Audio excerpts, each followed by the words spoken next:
morning and welcome to the Sunday service for April 25th, 2021 from First Unitarian Church of Providence, where we love beyond belief.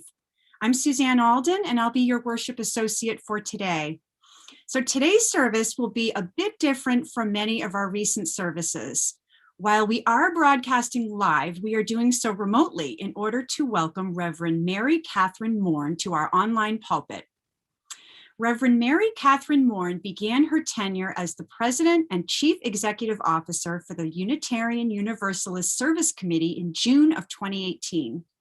She brings to her leadership a profound commitment to the work of justice and focus on building teams and resourcing a transformative mission through partnerships. We are so thrilled to welcome her to our congregation today. While we generally offer invitations to participate in the life of the congregation later in the service, there is one which is very important to mention now before we enter into our worship. We are now near the end of our annual commitment drive, when we make a pledge of the support that we will give to the church during the church year that goes from July 2021 through June 2022. We really need your pledge in order to be able to develop a final budget for the coming fiscal year.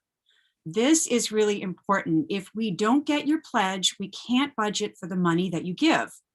If you have pledged, thank you very much. And if you have not yet pledged, please return your pledge card or just go to the church website, click on Give, and then click on Annual Pledge Form 2021 to 2022. Please do it today. Let us now begin our worship together.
Good morning. I'm Catherine Alquist, and I will light the chalice this morning for our worship service. Please join me in our unison chalice lighting. This light burns also in our hearts, and it lights a path towards harmony and justice for all.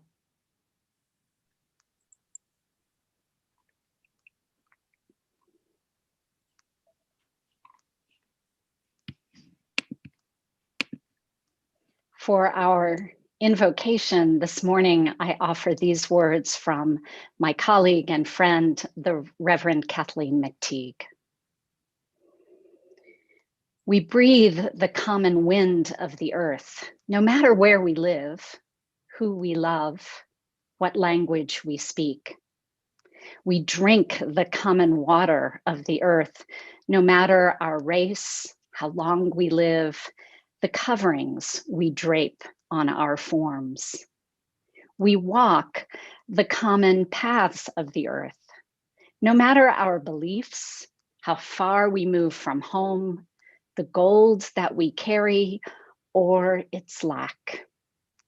May we live from these truths, our hearts open to the holiness all around us, and our hands always turned toward the common good.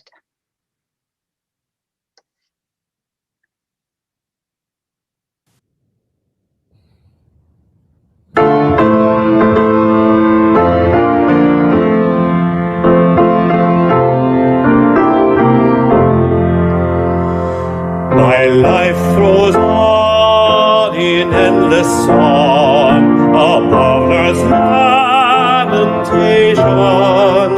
I hear the real, though far off hymn that hails a new creation. Through all the tumult and the strife, I hear the music singing. It sounds an echo in my soul. How can I keep from singing? Though the tempest round me roars, I know the truth it leadeth. When through the darkness round me glows, songs in the night it giveth. No storm can shake my inmost calm. To that rock I'm clinging, since love prevails in heaven on earth. How can I keep from singing? When tyrants tremble as they hear the bells of freedom ringing, when friends rejoice both near and far, how can I keep from singing? From prison cell and dungeon pile, our thoughts to them are winging. When friends by shame are undefiled, how can I keep from singing?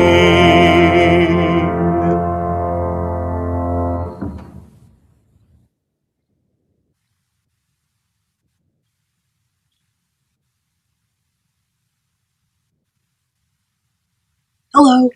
Today I want to tell you a story about how the Unitarian Universalist Service Committee, or Uusc, began.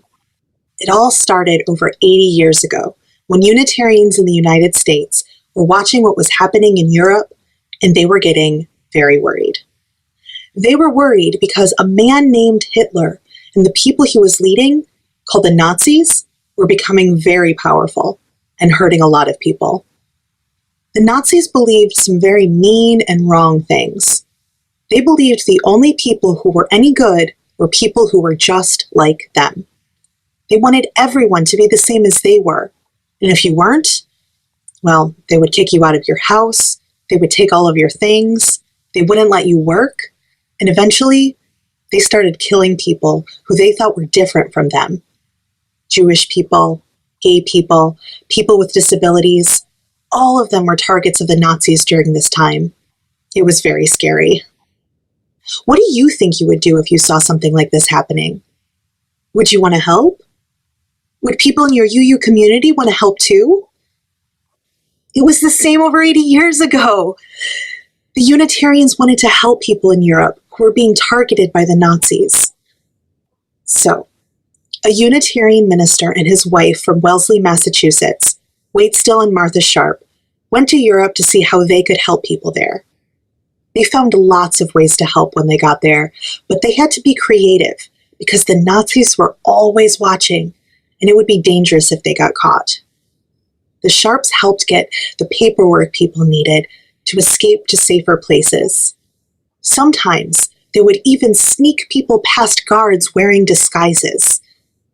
They also helped people, including kids like you, get food and clothing in a time when it was very hard to find both.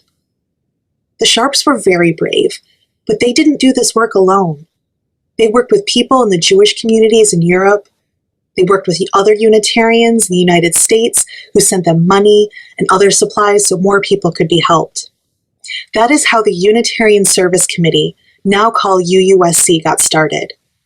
Today, UUSC still works around the world to help people who are being treated badly find safety and have their human rights respected.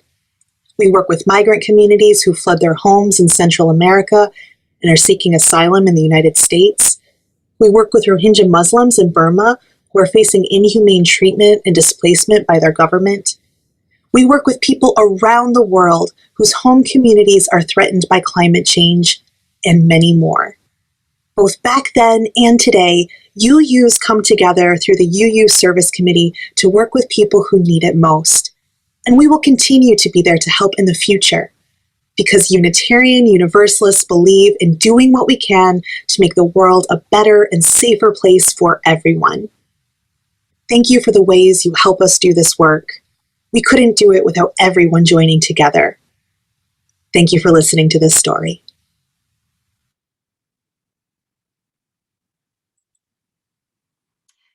Let us share the joys and sorrows that connect us.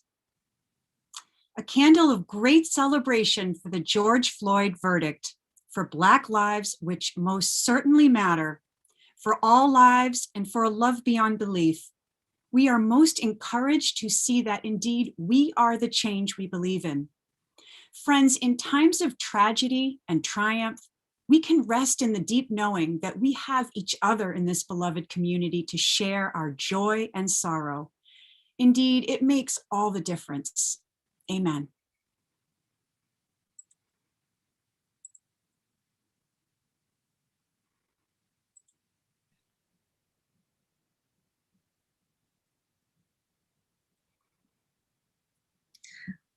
Good morning, friends. Let us deepen into worship by preparing our minds and hearts for a time of meditation and prayer. Today, I offer these words by poet Mason Bolton, a friend and colleague. After this poem, we will have a time of silence. Good morning. I missed your good because a plane, because a truck, because a gun, because a cop, because a government, because of people suffering, because too many people suffering, because war, because famine, because some mornings it is so hard to rise, to wake, to be a self. There is a pause here, a deliberate cessation. I want a cessation to the noise in my head, to the ache in the collective heart of this world. When I was young, this seemed possible.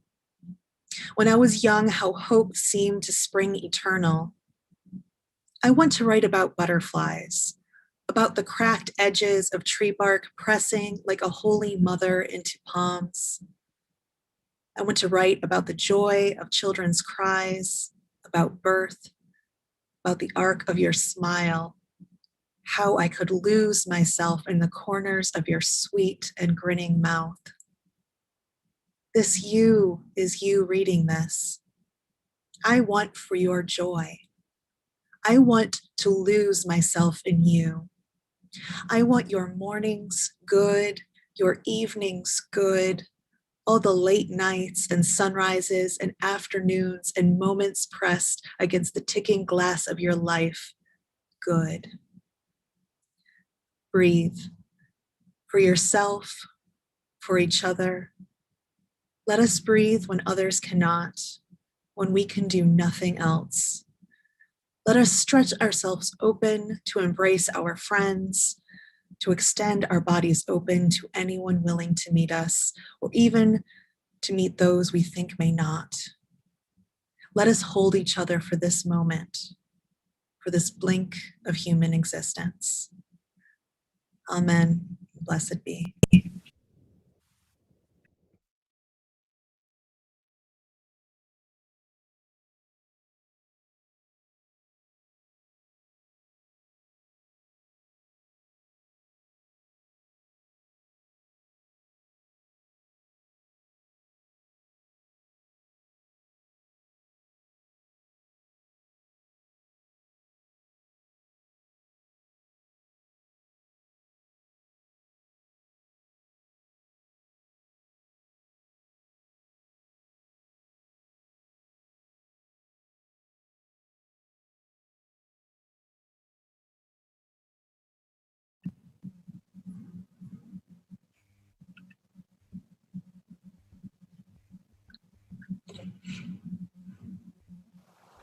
Saludos cordiales a todas y a todos. Hoy comparto mi experiencia desde Asociación POPNO. POPNO trabaja con personas retornadas de México y Estados Unidos. En el eje de migración, mi cargo es técnica de campo en el área Mayamam de Huehuetenango y mi trabajo consiste en acompañar al proceso de retorno y reintegración de niños, niñas y adolescentes migrantes. Cuando nos vemos obligados a salir de nuestras comunidades, dejamos lo conocido para enfrentarnos a un mundo desconocido. De cierta forma, se rompe la familia, corremos muchos riesgos e incluso muchos pierden la vida en el camino. La mayoría de la gente se encuentra en condiciones que no son buenas. La pobreza no les permite vivir en plenitud, tanto en mi comunidad como en todo el territorio de Huehuetenango. Por estas razones, por ser una zona fronteriza, la población cruza fronteras en busca de una nueva oportunidad para las familias. Por eso decimos siempre que migrar es un acto de amor. Sin embargo, las personas migrantes son tratadas como delincuentes. Al ser capturadas, se esconden y por lo tanto, pues son retornadas hacia sus comunidades, dejando a los niños en albergues y otros lugares donde se encuentran vulnerables a sus derechos. Sus esperanzas se ven frustradas. Por otra parte, el gobierno no da atención al proceso de reintegración. Es por eso que desde organizaciones de sociedad civil nos hemos tomado el trabajo de acompañar a niños, niñas y adolescentes en la reintegración a sus familias y comunidades.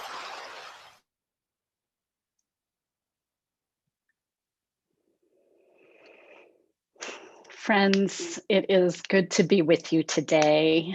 I'm glad we could listen together to Uusc partner, Adela Ramirez, and I'm grateful for this chance to share in worship with my colleague, the Reverend Laura Randall, who is Uusc's Director for Congregational Engagement. I was especially delighted with this opportunity to reconnect with my friend Liz in preparation for this morning. Liz and I served congregations in the DC area at the same time, and I've been wanting to visit your historic church since I moved to Boston almost 5 years minutes ago. I almost had it going because Neil, in preparation for the service, provided a Zoom background that was the inside of your church, but I just couldn't make it work. So I hope I'll be able to visit actually and meet you in person sometime soon. I want to thank Liz and Neil and Catherine for all of the support for today and for the warm welcome that you have offered us. Laura and I want you to know how grateful we are to everyone in this congregation who supports UUSC with your financial gifts, your engagement on the issues, and with your encouragement. Thank you for all the ways you are living out our Unitarian Universalist values in service of justice. The world is crying out for the values of equity, justice, compassion, liberation. Climate-forced displacement, the criminalization of human beings based on their identity, a deadly global pandemic. As these crises transition from acute to chronic, we know very well that going back to business as usual is not an option. Not if we seek to live up to these values and create a world in which everyone's needs are met and rights are ensured. A world that we call beloved community. This is a world built on love, a liberatory love, the kind of love that calls us to stay in the struggle until everyone is welcome, everyone is whole, everyone is free. This is what we are being called to now, nothing less. I'm so grateful to have learned some of your own story of being partners in building this new world. And I want to thank Catherine for sharing some of that with all of us this morning. Good morning.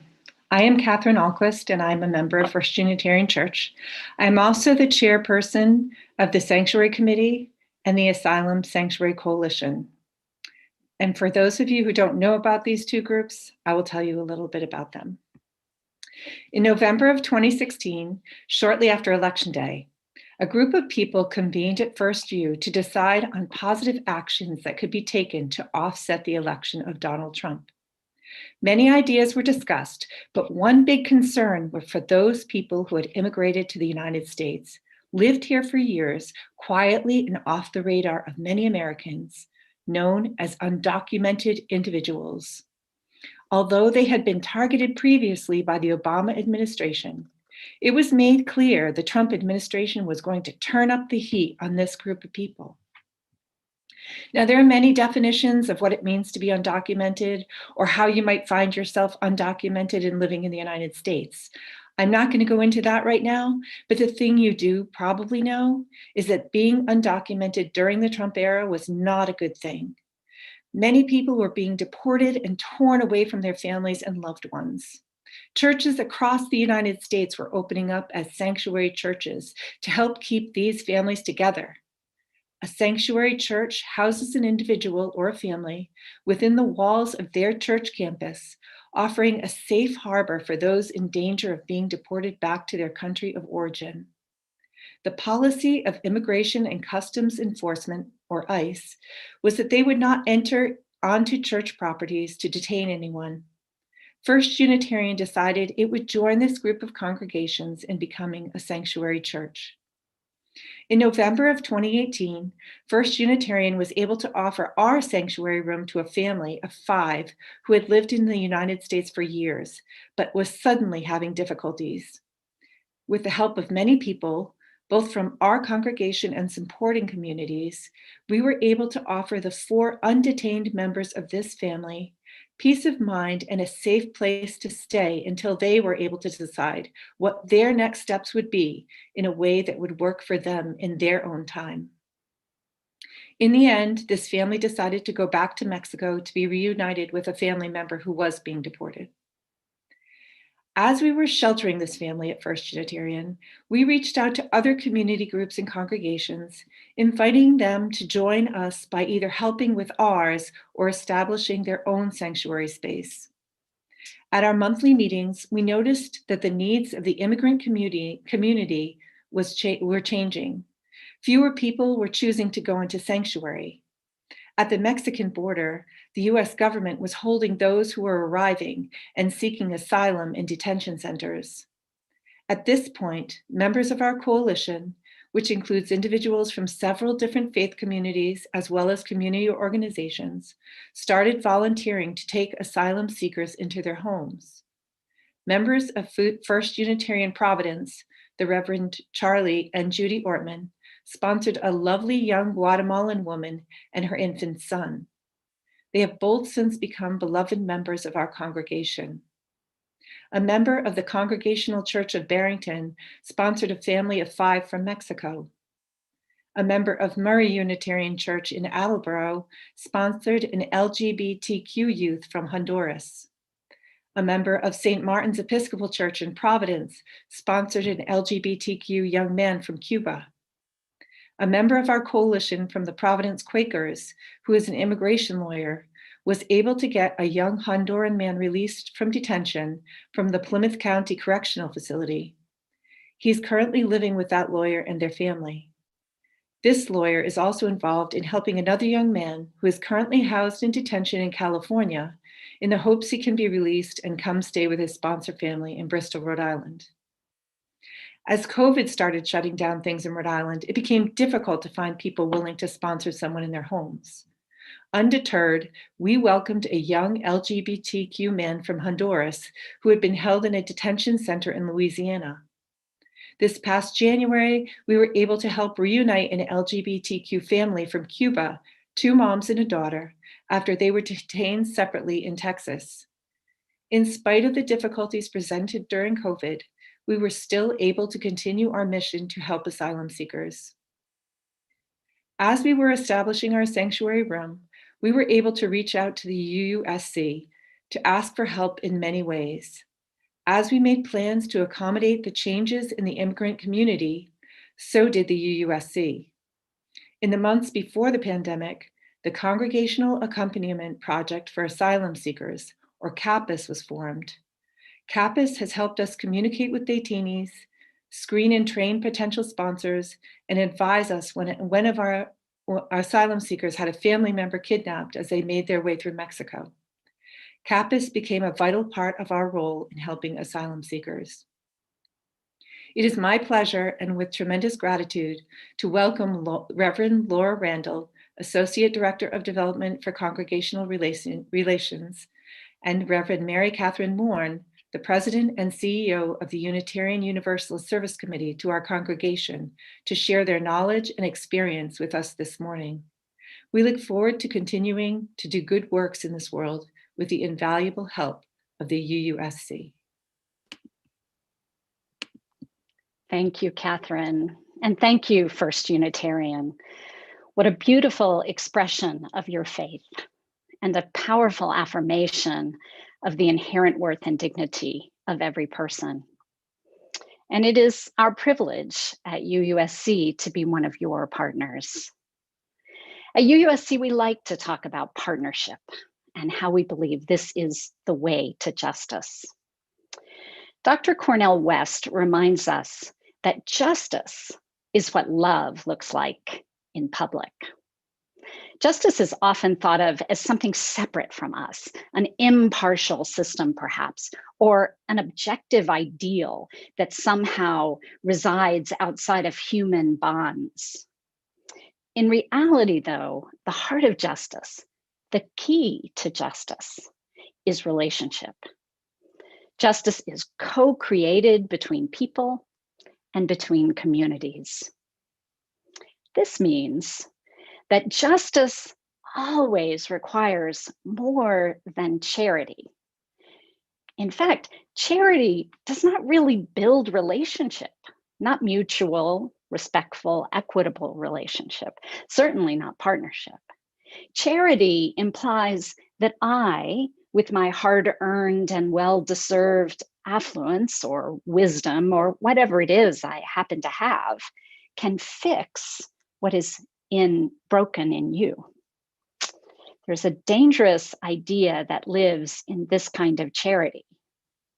If I have the wealth and education to exercise this benevolent power, then there must be some reason you do not.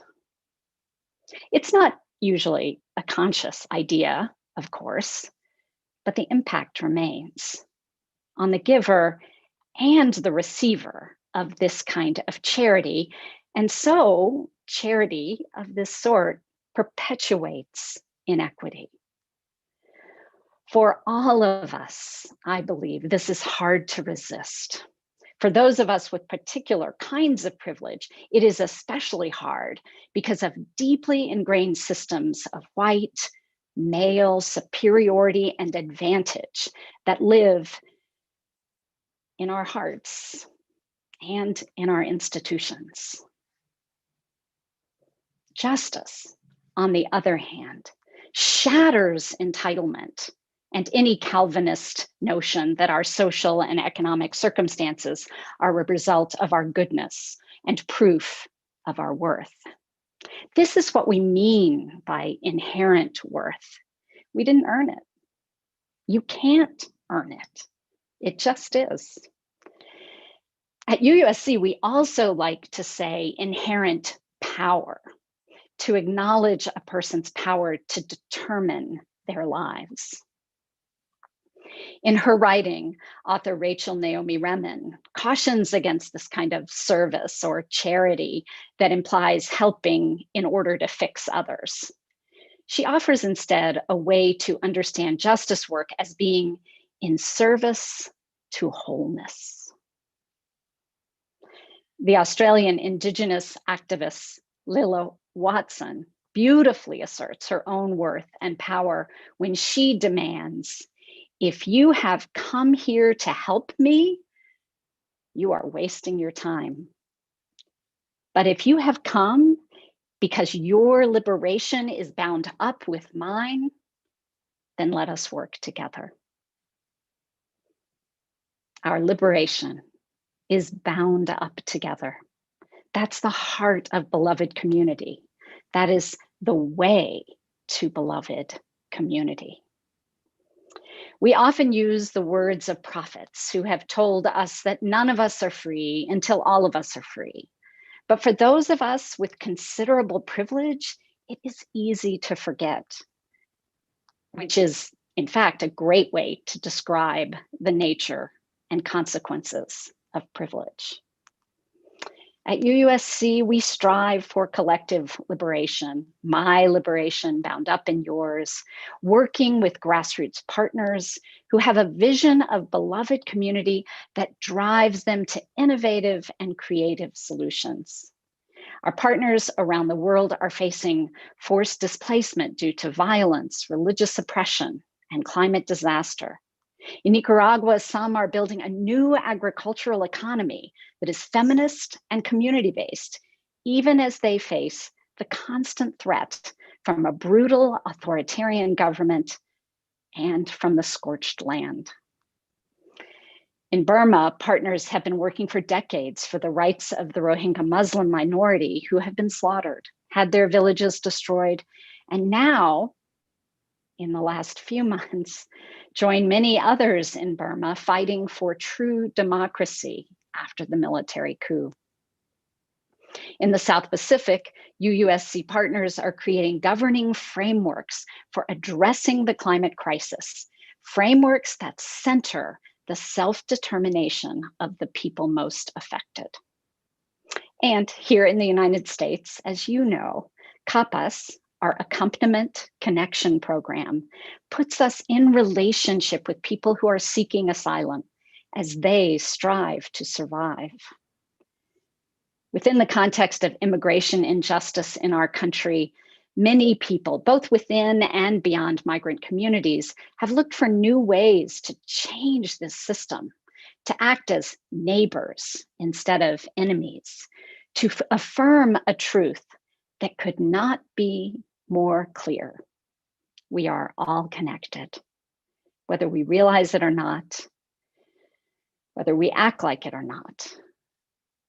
Your liberation is bound up with my liberation. Justice is accompanying each other as we build the world where all are free. As you explore what sanctuary will mean for you next, how you will continue your work, I hope the Congregational Accompaniment Program will continue to be a resource to you. These connections through CAPAS really do help us remember that our liberation is bound together. And liberation is only possible when we join our hearts and our hands. My colleague, Laura, had the opportunity to accompany some others in building beloved community. And I'm thankful that she's going to share some reflections with us this morning. Thank you, Mary Catherine. In the fall of 2019, I had the privilege of joining with Uusc partner No More Deaths on a journey to the Arizona-Mexico border on a trip with the UU College of Social Justice.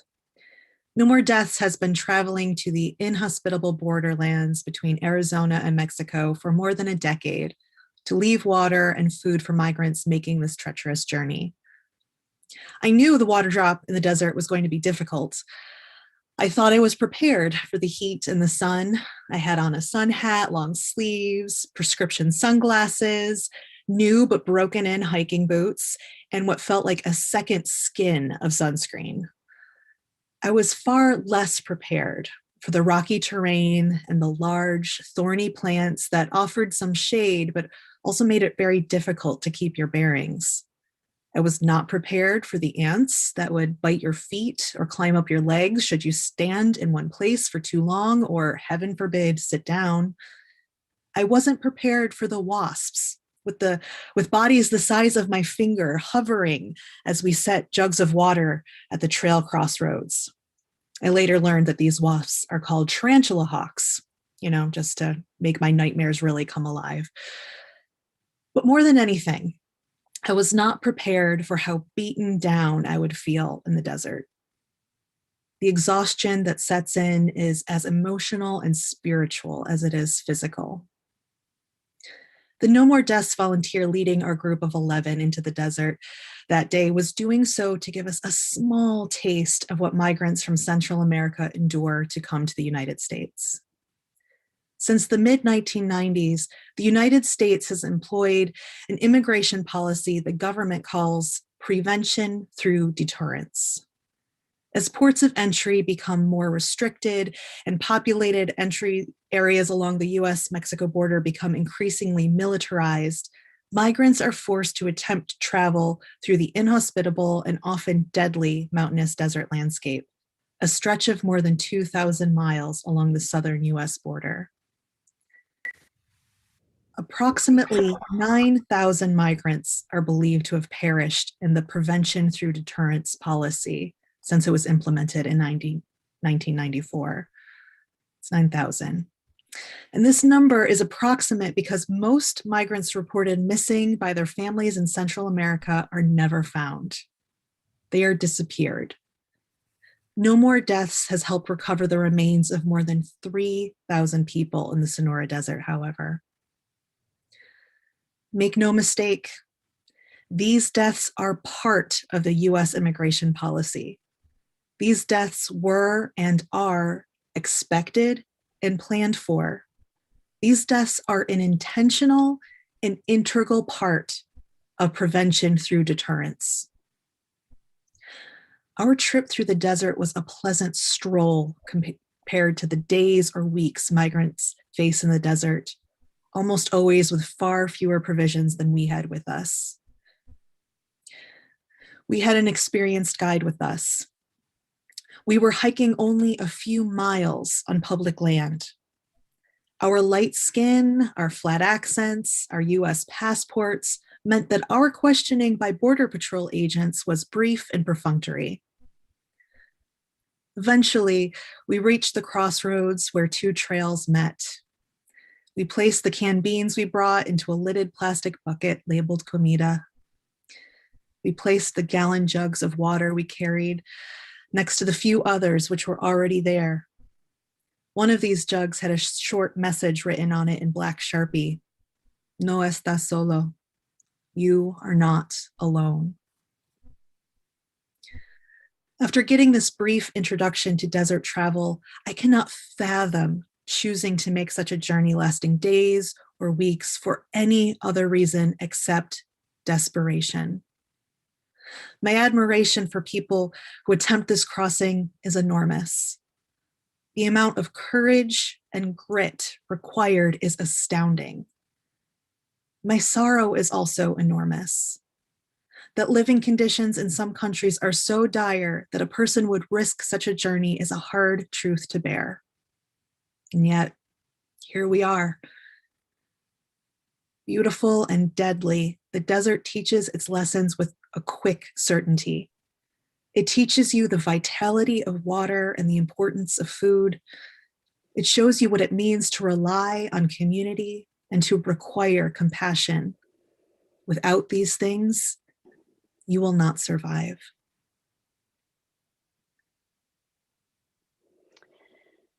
Thank you so much, Laura.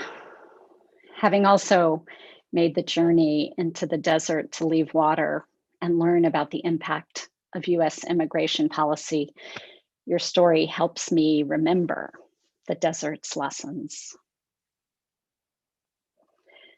Our acts of sanctuary, of accompaniment, our service to wholeness and connection resist a lie. The lie tries to convince us that some deserve water, that some deserve food, some deserve safety, and that others can be forced to die in the hot desert, to freeze in ice holding rooms, to be separated from those they love.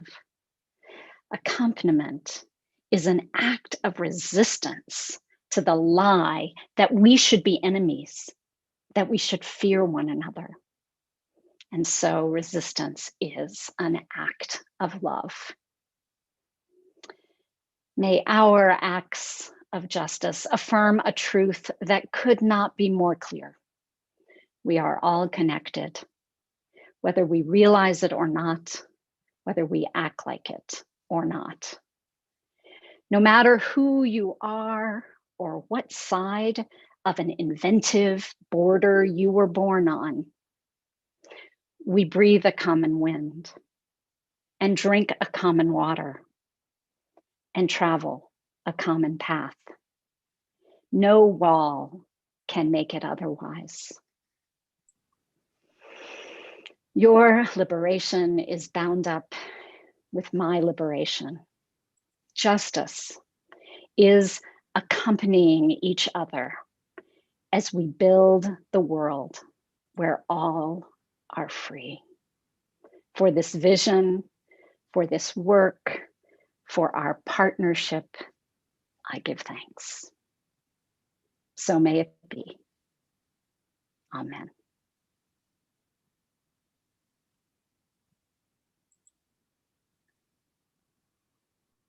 One in 4 girls and 1 in 6 boys will be sexually abused by the time they are 18.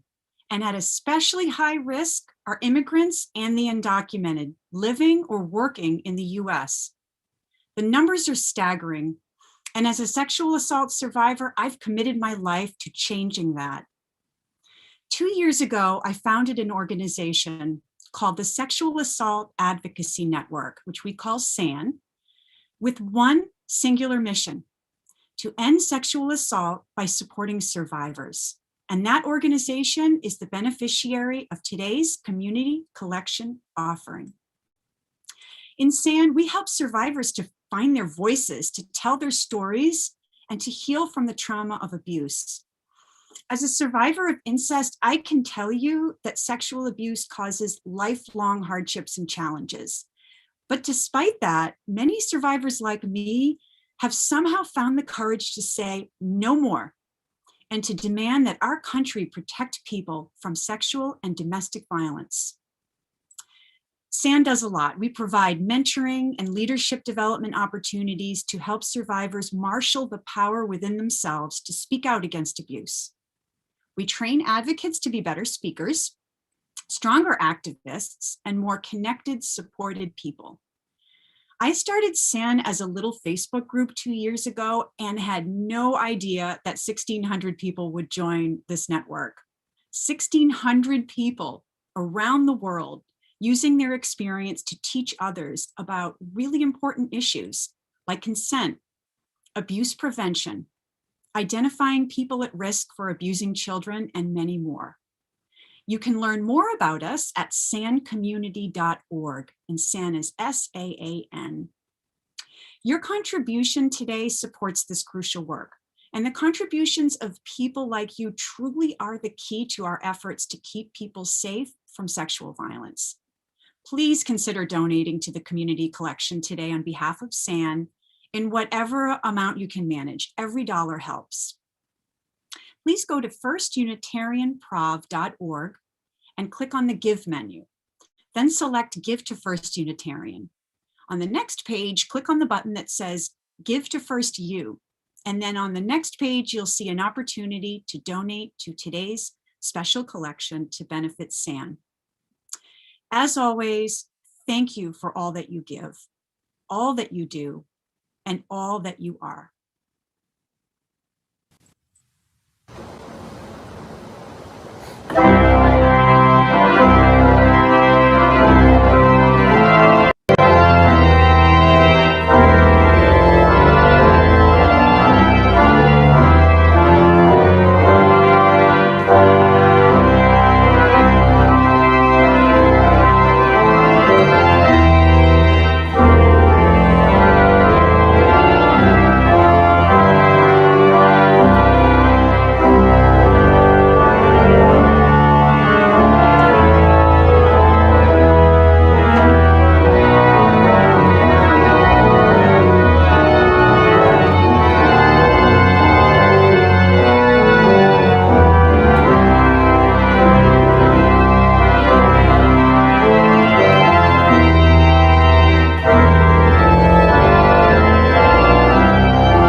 Once again, I will mention that we are at the end of our commitment drive, the time when we make a pledge of the support that we will give to the church during the church year that goes from July 2021 through June 2022. We really, really, really need your pledge in order to be able to develop a final budget for the coming fiscal year. Now, this is really important. If we don't get your pledge, we can't budget for the money that you give. If you have pledged, thank you very much. And if you have not yet pledged, please return your pledge card, or just go to the church website, click on Give, and then click on Annual Pledge Form 2022. Please, please, please do it now. We need the support of every member and friend if we want to continue to respond to the needs of the congregation and this community. Every pledge counts, so please make yours today.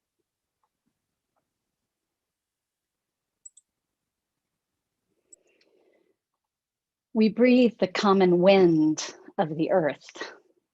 and yet some struggle for breath at the hands of hatred.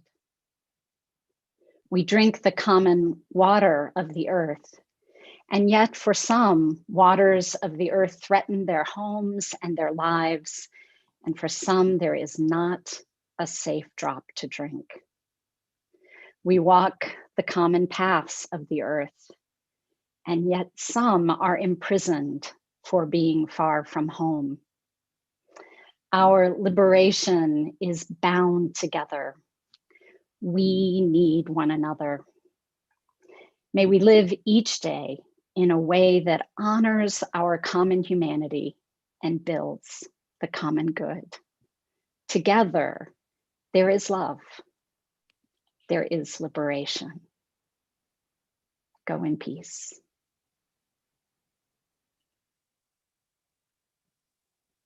We carry the flame of peace, love, and hope until we meet again.